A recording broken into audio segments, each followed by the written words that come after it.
Okay, so we're in the bottom of Chaf Ham and Base 25b,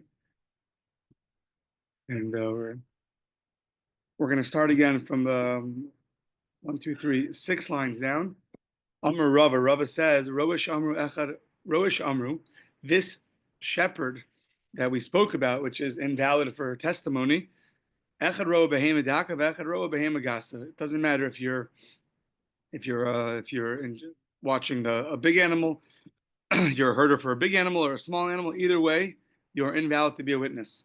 Rava, how did Rava really say this? Rava said, if you are herding a thin animal in Eretz Yisrael, psulin, you're invalid. However, b'chutz la'aretz ksherin, and chutz la'aretz, that would be you would still be valid for testimony. So, and roa behema gaso, a very big animal, feel Eretz Yisrael ksherin. So you see that Rava himself allows certain kinds of shepherds, herders to be witnesses. So when does Rava allow it? When does Rava not allow it? So on that we're saying, Hahu b'megadlim. This we're a little bit finished off on Shabbos. Hahu b'megadlim means you're raising them up in in the stable, so to speak. Meaning these animals that you're keeping more or less around your house. You brought the wrong one. You know where they are? The one? Yeah. So b'megadlim, so when you're keeping them around, more in the stable in the house, that's fine because they're not going to go to other people's, like one over there, to other people's property, and therefore that's going to be permitted. However, animals that are not like that go around to different fields, they are potentially going to steal from other people, and therefore such a shepherd, such a herder is going to be invalid for being a witness. This also makes a lot of sense. The Mishnah said, if you accept upon yourself three cattle herders, so then only if you accept them upon yourself is it going to be permissible.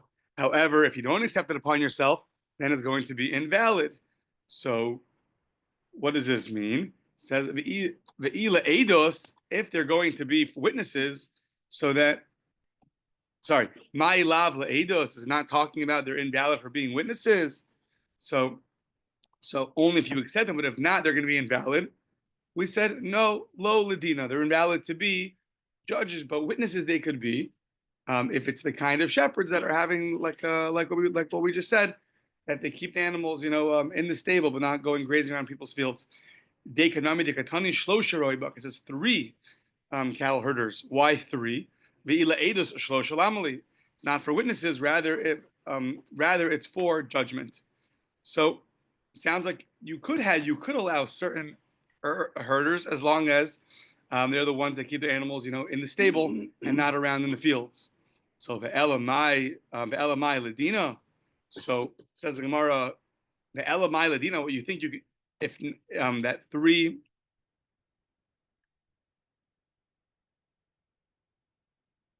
Sorry, these 3 are not going to be good. They're not going to be good unless you accept them. Why are they not going to be good? Because they're the ones that graze in people's fields. So says the Gemara, "Ve'ela mai ladina." You want to tell me that these 3 are invalid to be judges unless you accept them, but they're really invalid to be judges. So then, my iria shlosha roi bakar kol beit lata delo gmiri dinanami hachi dinanami. Any 3 people that aren't learned are invalid to be judges. So what's unique about the 3 cattle herders? Any 3, ignoramuses, so to speak, are invalid. So says the Gemara, no, hachi kamar, afilu hani delo shchichi be-yishuv. So even people that are not at all involved in the world are totally they don't know anything about the halacha, nothing. They're just hanging out in the fields. The novelty is, even if you accept those kinds of people as your judges, then it's going to be good. But really, cattle herders are not good to be judges. Why? Because that's like we said earlier. Because their animals graze in people's fields, and they don't care about people's money so much, and therefore they're invalid. Okay. More about this. Amar Rabbi Yehuda, Stam Roe Puzzle. A regular shepherd is invalid to be a witness. A witness, a judge, both. What does it say? Witness or judge? Not Both. known to have raised his animals in strange fields. The next line. The next line.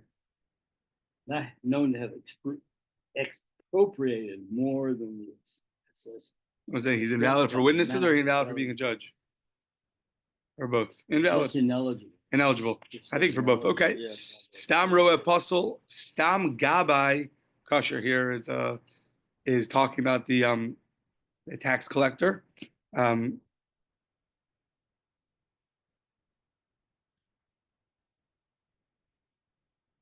He's disqualified only Yeah. upon So okay. So overtaxing something. So now Stam Gabai Kosher. Now okay. So now we're gonna bring a story about this. Avu Reb Zera, the father of Zera, he was in charge of collecting taxes from the people of the city.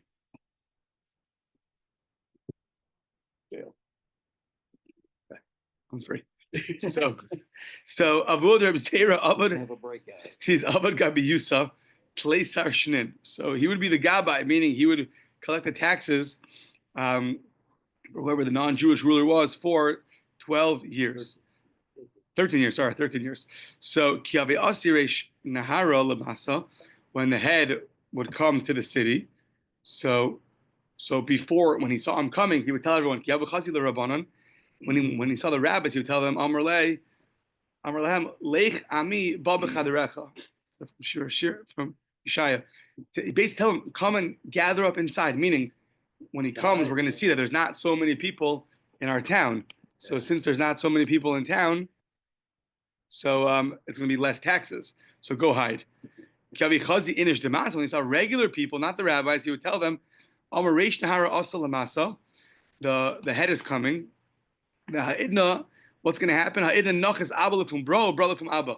He's going to literally shecht the child in front of his father and the father in front of his son, meaning he's going to collect. He's going to collect the money. Yeah.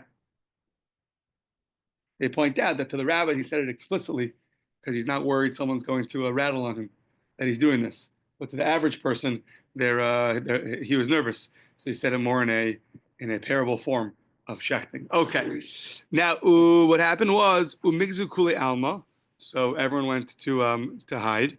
The guy came and he said, like, okay, who should I collect from? So I mean, everyone did a good job. They hid. Now, when this father of Zera was dying,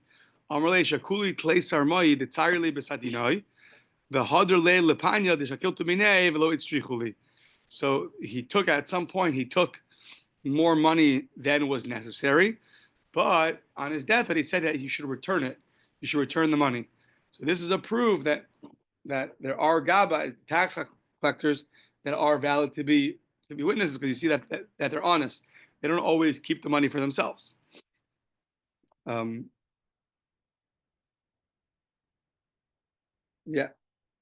Keep it for 13 years. No, I assume it was that year's tax or something. Tosis points out that we had yesterday that the Gemara says the rabbis added more invalid judges and witnesses. One of them was gabayim, and here it says the regular gabbai is kosher. So he says they're only invalid when you see them taking extra money. It sounds like that's one answer. Okay. So now we said Amar of Shimon b'tchilas hayukorin osan osvei shvius. Originally, they would call people just the regular gatherers of shvius, and then they referred to them as the businessmen of shvius. They started doing business on shvius.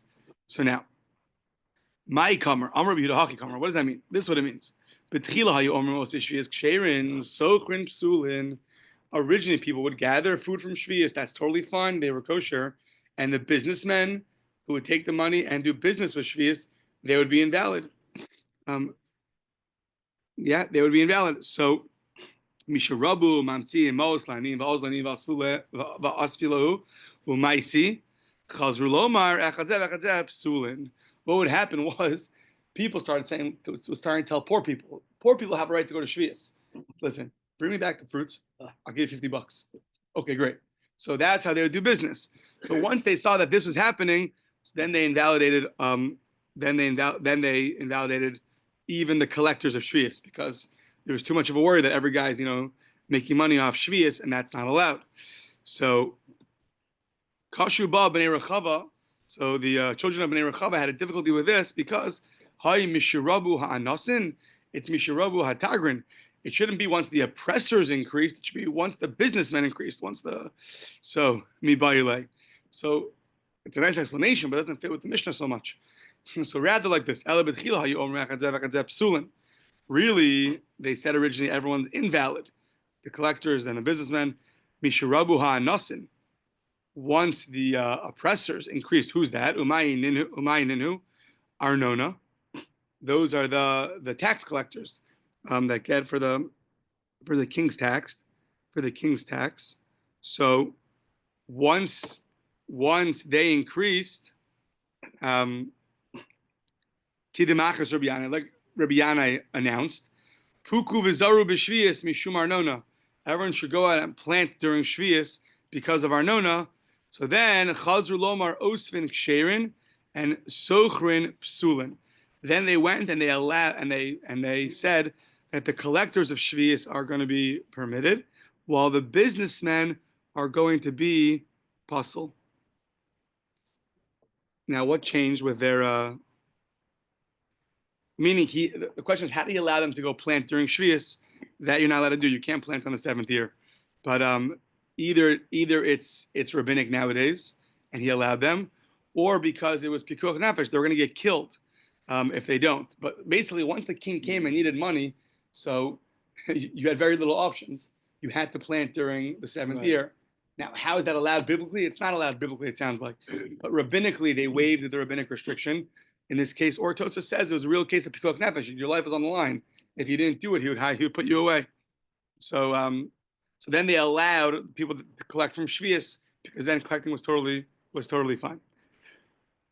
Rabbi Chia bar Zaronki, Rabbi Shimon ben Yotzadok. Okay, so here's a whole interesting story. So Rabbi Chia bar Zaronki, Rabbi Shimon ben Yotzadok, they were going to make the year a leap year. So now, Asya, in the city of Asya, what happened? Pagabahu Reish Lakish. They encountered Reish Lakish. So Itul Bahadayu, he joined them on the walk. He wanted to go join them in figuring out the calculations to make it a leap year. So Amr Ezel Echzi Heicha Avid Uvda. I want to go learn. How do they calculate the year? I want to join them. So now, on their walk, they're going to see two people that seem to be doing something inappropriate. Reish Lakish is going to be like, "Stay, this is inappropriate," and his colleagues are going to try to defend them. So now, and then we're going to ask which story really came first. So, Chazu Laho Gavra, they saw a certain person, Dika Karev. He was plowing during Shvius. Says Reish Lakish, Amr Lahan, he told his colleagues, Kohen v'choirish, a Kohen, he's probably a Kohen and he's plowing. Now, why did he assume that the person of violating Shvius is a Kohen? We're going to see in 20 lines from now. But he says, oh, it must be a Kohen who's plowing during Shvius. That's terrible. You can't do that.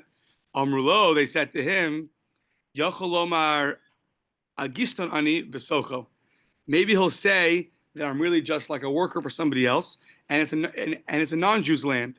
Or he'll tell you, maybe it's for the taxes for the king. Meaning, why are you assuming he's doing something wrong? Maybe he's not doing anything wrong. And they tried to defend him. That's one story. Su Chazid. Then furthermore, they saw someone else. Lo Gavri Dahavi Kosach Bekarmi. He was planting vines. He was pruning vines. Thank you. He was pruning vines in a vineyard. So Amr Lahan, Reish Lakish said, "Oh, Kohen v'Zamar. He's a Kohen and he's pruning during Shvius. Terrible."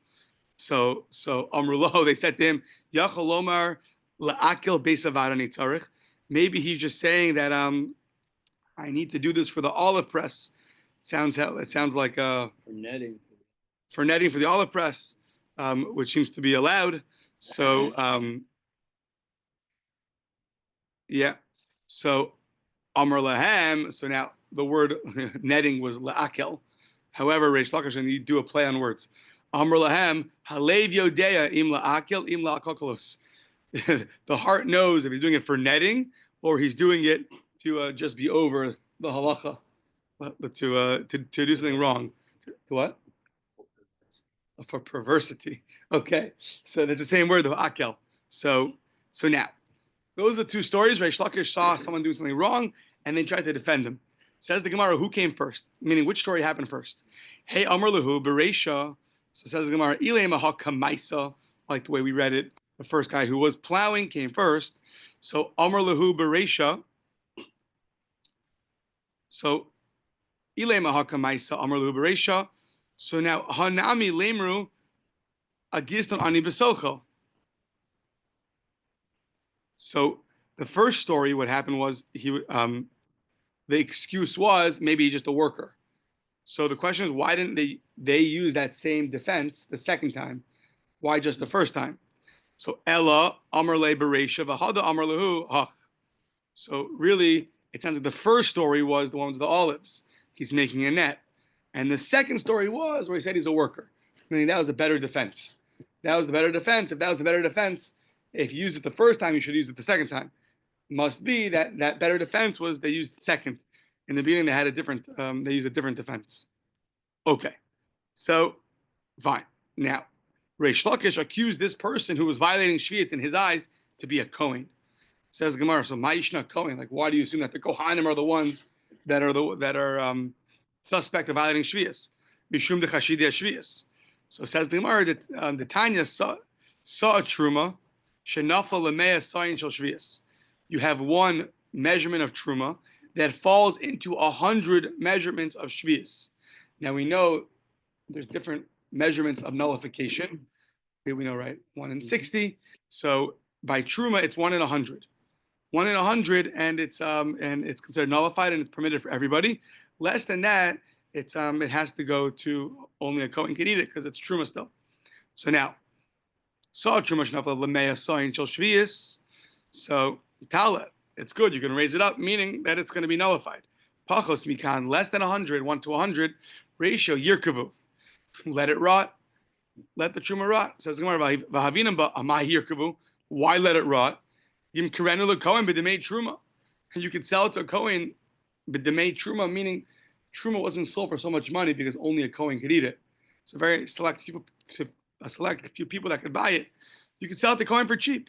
So chutz midemei oso sa, except for the amount of that one sa, because you can't charge for truma, it has to be given willingly. So why didn't we do that? The Amr of Chiyah Mishmei Zosa Meres Nechshudu Kohanim Ashvius. We see the fact that we don't sell it to the Kohanim is because they're suspect on Shvius. Why? Amru. Oh, sorry. Okay, so now why would they be suspect to Shvius? So Rashi says because they think that Shvius is like other holy foods that they could do whatever they want with. However, the food of Shvius has a time where if you haven't consumed it by then, it has to be consumed. That's called the Zman Bir, at the time where you have to get rid of your Shvius. So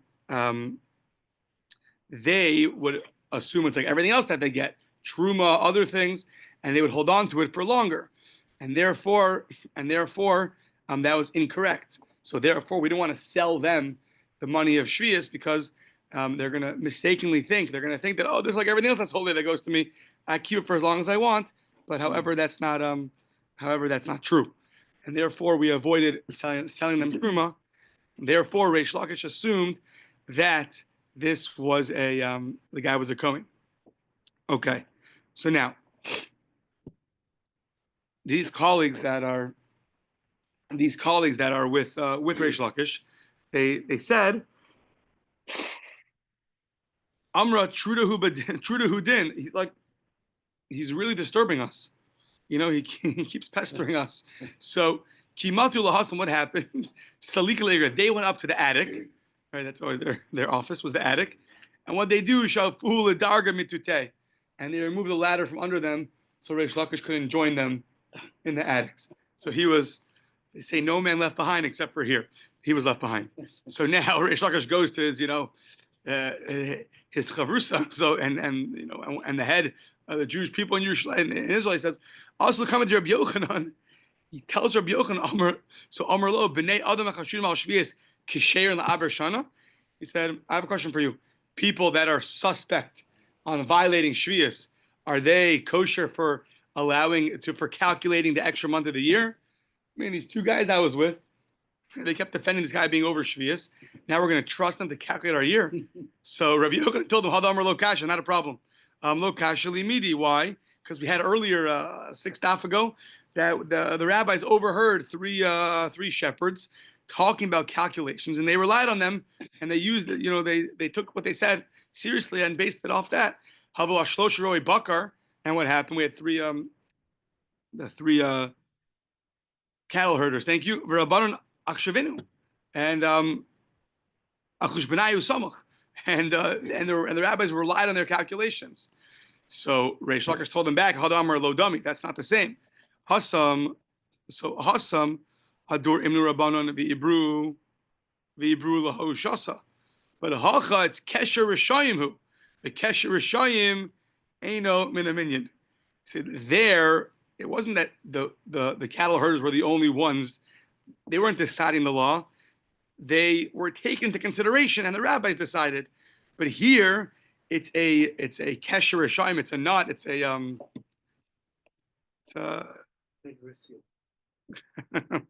kesher rishayim. Here, it's a group of rishayim. It's a group of rishayim, and group of rishayim don't count as part of the minyan of people that the number of people that can go and make the year a leap year. You can't rely on them. Yeah. So Amar Rabbi Yochanan da'aka. Rabbi Yochanan's like, I don't like this. You can't call them rishayim. That's too much. Now word got out to these other two guys. This whole story with Rabbi Yochanan and Reish Lakish.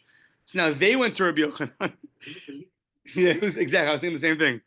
Word spread, word leaked. Yeah. So to prove that they had social media even back then, no. So somebody tweeted this. Yeah. Kiyasul coming to Rabbi Yochanan. Amrulei Karilan Roi Bakar Amrulei Mar Velomidi. Listen, when he called us Rishayim, you got upset. But when he called us cattle herders, you kept quiet. You should have defended us. We're not cattle herders. So Amr Lahu, he says, "Nu v'karlechu roitzon mayaminale." Okay, it's not a big deal. You know, to call you cattle herders, nothing wrong with that. Nothing wrong with that. And don't worry about it. In the back, the Maharsha points out that rabbis often call each other some kinds of names. It's like not such a big deal. But when they call him Rishayim, that was already too much. You call him a wicked person, that we can't do. Okay. Now, once we mention this confederacy, this group of Rishayim, now we're going to go through a whole story. Sanhedrin came with 185,000 men to conquer Yerushalayim and destroy the Beis Hamikdash. Now, what they did was they made a big wall outside of Yerushalayim to get him, to block him. Now, Hiskiel was the king, and there's also one of the heads was also someone named Shavna. And in fact, Shavna had even more students than Hiskiel. And we're going to see a story now that basically Shavna sort of either he rebelled or he gave in. He basically sent a message to Sanhedrin of like, listen, we're happy to surrender to you. And Hiskiel was not happy with that. So now, Ma'i Kesher Rishayim. What does it mean Kesher Rishayim?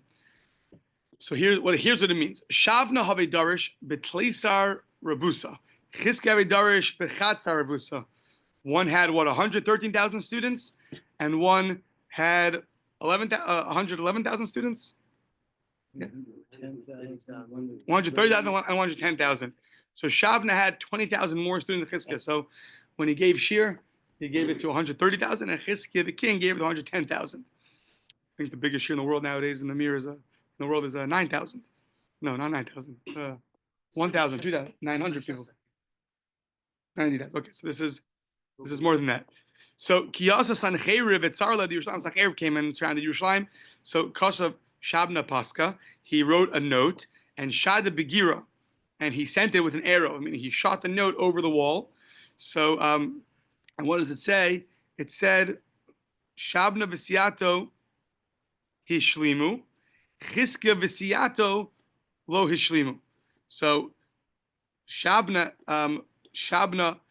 and his Hishlimu, Shalom, like from the word Shalom, are making peace with you.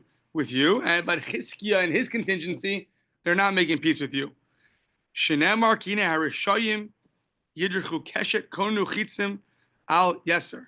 So the verse says that the Rishayim, they're Yidrichu Keshet, a bow, Konu Chitzim, they send arrows Al Yeser. So it sounds like through their arrow, they want to through the arrow he wanted to kill everybody. So he's called the Rasha for that, because he's going to submit to Chizkiyahu, to Sanhedrin, and they're going to come and destroy the city. So now, Kamastafe Chizkiyahu got a little bit scared. Like, what's going to happen now? Amar Dilma Chasa Shalom Netia died to the Kuchabrichu Basaruba. He has more than I do. The halacha is we always go after the majority. Maybe Hashem will follow the majority and go with Shabna and not go with me. Kavan the Ruba Mimsiri, so Inhunami Mimsiri. So maybe Hashem's going to follow the majority. So Ban Navi Va'amarlo, Yeshaya came. I think Yeshaya, right? Yeshaya came. Va'amarlo, Lo Tormun Kesher L'chol Yomer Ha'amazeh. L'chol Yomer Ha'amazeh Kesher. So what does that mean? What does that verse mean? Kilomar, it's a Kesher Rishayim who? The Kesher Rishayim Einam in a minion. We don't count Rishayim as part of the count. So we're not going to count Shabna and his 130,000 students as part of the count. So therefore, all we have is you. You're not a Rasha, and you don't want to submit to them. So Hashem's going to go with you. So now, Shabna got so excited because he's going to take over the kingship. He's going to become king because he's making peace with Sanhedrin. He'll be king. So what did he do? He went, Halach Laktov Lo Kever B'Kiver Beis David. The kings had royal graves. So he went to the royal part of the cemetery to build himself a nice royal grave. So Ban Navi, the prophet came to him and said, so Malachapo, Umilachapo, Kichisatachapo Kever. Who are you here? What are you doing here that you're carving out for yourself a kever? So Hine Hashem, the verse says, Hine Hashem, Metaltalcha Taltala Gever, the Otcha Ato. So what does this mean? Amarav Taltulo de Gavra Kashi Medisa. He says, you're going to be a wanderer. And the wandering of a man is worse than the wandering of a woman. People have more pity on a woman than they have of a man. So you're going to be a wanderer. The itcha ato, what does that mean? You're going to be wrapped up with a wrapping. What does that mean? Rabbi Yossi, Rabbi Chanina, Malamet Shaparcha Botzaras. He got tzaras. Interesting. So Shabna got tzaras.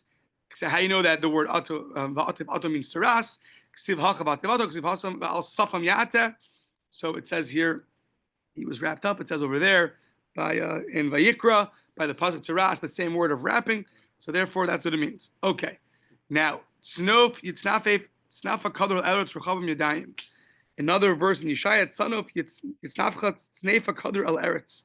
So he was sounds like he was wrapped up in a scarf, all around. So what does that mean?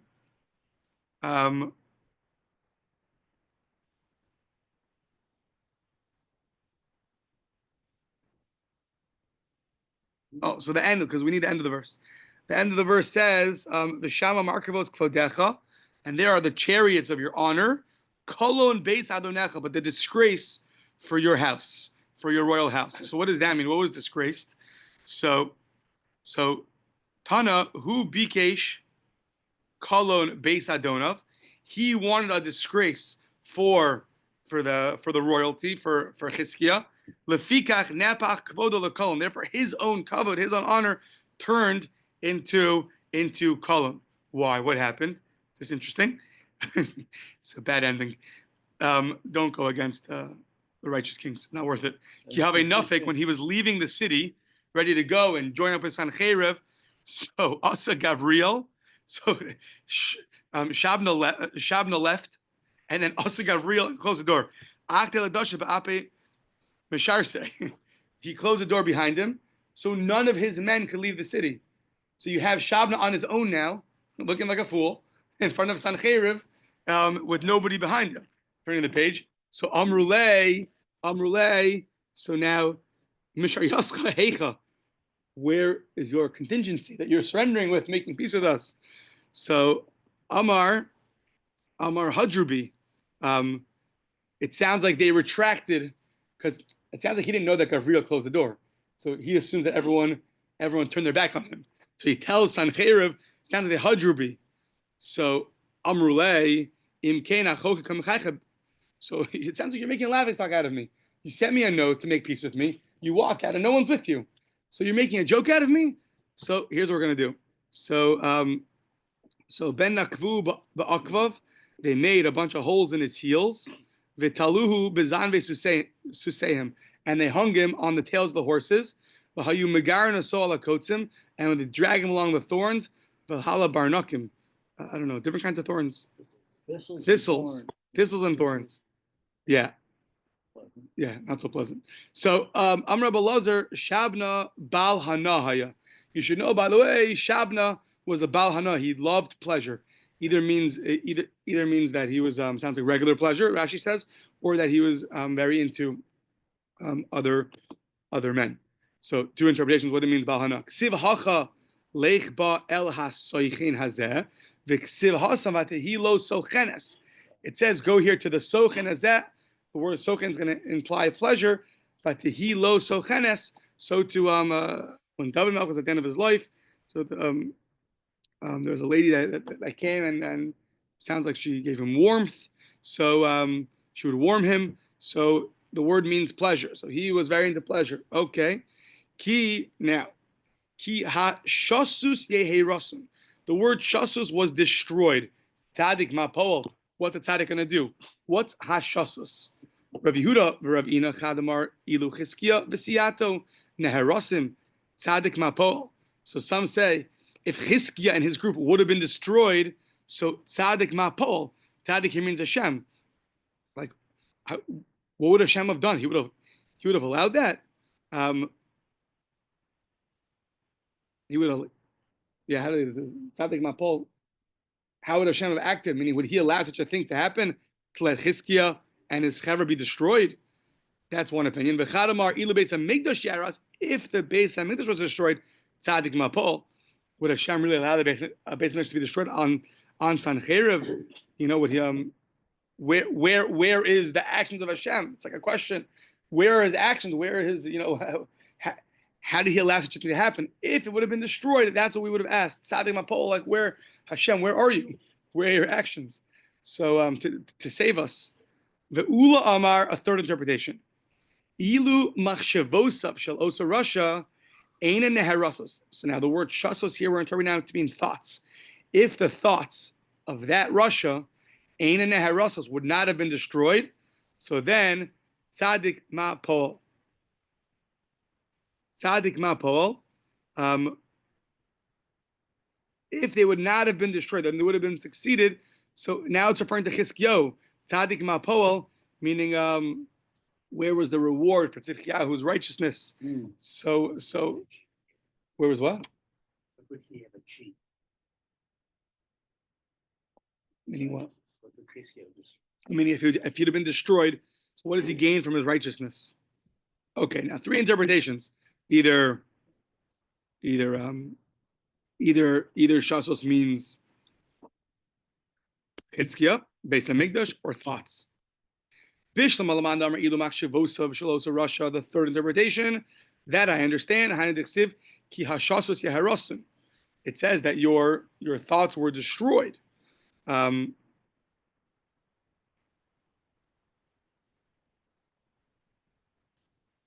Yeah. Ulamanda Amar Beis Hamikdash, that I also understand. Nami Detnan, Evan Haisa Shami Mos Neviim Harishonim, Shisia Haisa Nikres. That stone that was there from the beginning, where the Beis Hamikdash was, it was called Shisia, like, you know, the place. So the word in the verse, Ki Hashasos, it makes sense if it's thoughts, and it makes sense if it's the Beis Hamikdash. Both of those we can understand the verse. However, Elamandam or Chizkiya v'siyato, if the word shasos is referring to Chizkiya and his contingency, so heicha eshkan tzadikei deikri shasos. Where do you find that tzadikim are called shasos? Dichsiv. So we say, as the verse says, make him afradal ma'ash v'sharim evyon lahoshiv im nedivim v'chisei chavod yan chilem kila Hashem mitzuke eret vayashes aleihem tevel. Hashem places the very strong ones, fortified ones in the earth.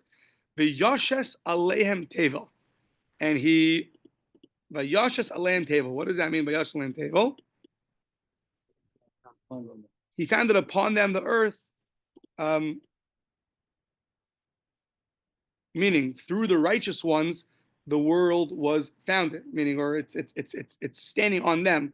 So you see there also Vayashes is referring to tzaddikim. Yeah.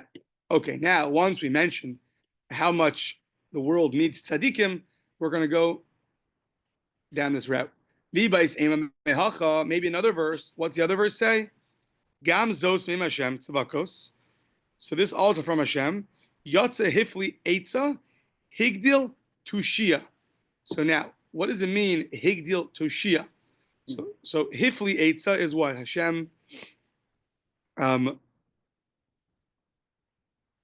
He led forth certain advice. He was higdil toshia. He made great toshia, counsel, wisdom, right? In the secrecy, I found it said. Okay, so now Amar Chanan Lama Nikre Shma Toshia. Why is it called? Why is the Torah wisdom? Oh, Toshia here means. Yeah, Rashi says Al Shem She'olam Meshusas Al Torah V'Lamdeh Nikre Toshia. Since the world stands upon the Torah and the ones who learn it, therefore it's called Toshia. So Amar Chanan Lama Nikre Shma Toshia. Why is it called Toshia? The Torah. It weakens a person. Some interpret this to mean his physical desires get weakened through the study of Torah. He becomes more elevated person, less physical. Davar acher, Toshia shenitna b'chashay. It was given, like you said, in private, in secret, mipnei hasatan. It was given in a whisper, because the Satan kept saying, it's enough over here. The Torah, don't give it down to Moshe Rabbeinu. So, and it was given anyways. Davar acher, Toshia dvarim shel tohu. Toshia is an acronym for the Tohu. It's a dvarim shel tohu. Sheha'olam meshusas aleim. Words, the words of the Torah, so that the world is founded upon. So, those are different interpretations for Toshia. Amar Ula. Machshava mo'eles afilu l'divrei Torah. So, Shenamar meifir machshavos arumim velos haseni yedehem. So Ula says that a machshava, the worry of a person about what he's going to eat every day, his physical worries, so that helps even for divrei Torah, meaning it helps to forget one's learning such thoughts. Meifir machshavos arumim, it takes away the thoughts of the wise people. Velos asena yedehem tushia, and therefore their hands can't go and do toshia, meaning go and learn Torah, because they're always worried about what's going to be with their parnasa, with their sustenance. So now Amar Rabba, however, im asukin lishma, if they learn just for the sake of learning, so einamo elis, such thoughts, it's not going to help to weaken the person's learning. Shenema Rabos Makshavas Belevish, Va'atz Hashem Hisakum. The person has many thoughts. We say this every day before Ashrei in Yichavod. Rabos Makshavas Belevish. A person can have many thoughts. However, the Atz Hashem Hisakum. At the end of the day, the counsel of Hashem will stand strong. What's that? Eitza Sheyesh Ba Dvar Hashem Hisakum Olam. The wisdom that has the word of God in it will stand forever. So a person who learns for the sake of learning, so that's going to be something which is going to stand. And even though he might have worries about what he's going to eat, but that's not going to take away from his learning. Okay, Rabbi Yehuda told us in the Mishnah that it's okay to be to roll dice as long as you have another profession. Amar Rabbi Abo, Amar Rabbi Elazar, halacha Rabbi Yehuda. The halacha is like Rabbi Yehuda. Amar Rabbi Abo, Amar Rabbi Elazar, kulan tzrichen hachraza. However, all these rabbinical all these people that were invalid rabbinically to be witnesses, to be judges in our Mishnah, they need to have a formal declaration in Beis Din that they are invalid. And it sounds like without that, they're not going to be invalid. You need that for them to be invalid. Until you let everyone know that they're invalid, they don't get a status of an invalid witness. So what about a roa? Roa, the shepherd, the herder, Pligi bar of Achav Ravina, Chadamar Bayachraza, the Chadamar lo Bayachraza. One says he needs to have a formal declaration, and one says he does not need to have a formal declaration because everyone knows his avera. Everyone knows this guy. He's more well known. The guy who's the guy whose dog is always in my front yard. Everyone knows that guy with the dog who's not careful, right? Everyone knows the sheep that keep grazing on other people's yards. So now, it's understandable according to the one that says you don't need to announce about a shepherd, about a herder. Apostle. That's what Rav Yehuda said in the name of Rav. A regular shepherd is possible, meaning even without any kind of formal declaration. If you say he needs to be declared as a invalid witness before he's invalid, so what does it mean? Stamro apostle, a regular herder, a regular shepherd is invalid. What it means is dimistama makrizan aleha. Such a person, you can assume they always make formal declarations about him. It's such a common thing to have the shepherd, so we always make a formal declaration about him that he is invalid. Okay, we'll do one more. Maybe we'll stop here.